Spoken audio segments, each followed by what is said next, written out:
अहो, श्रीखंड म्हणजे फक्त गोड पदार्थ नाही, तर हे एकदम महाराष्ट्रीयन भावनेचा विषय आहे. आता आदल्या दिवशी मस्तपैकी दही लावून घ्यायचं आणि ते स्वच्छ कपड्यामध्ये बांधून ठेवायचं. उलटं देखील लटकवू शकता हां, त्याच्यामुळे चक्का एकदम छान जमतो. आता आधी हा चक्का आहे तो व्यवस्थित फेटून घ्यायचा आणि याच्यामध्ये थोडं थोडं तुम्हाला केशरचं दूध टाकायचं आहे. एकदम सगळ्या वस्तू टाकाल तर टेस्ट बिघडते आणि चव देखील अजिबात चांगली लागत नाही. त्याच्यामुळं फेटता फेटता थोड्या थोड्या या वस्तू आहेत ते टाकायची.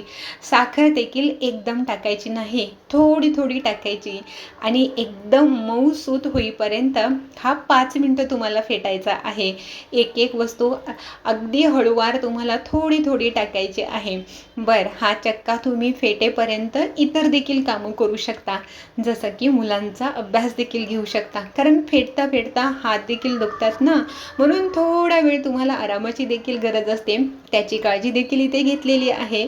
आता झालं फेटून की लगेचच ड्रायफ्रूट्सनी सजवायला घ्यायचं.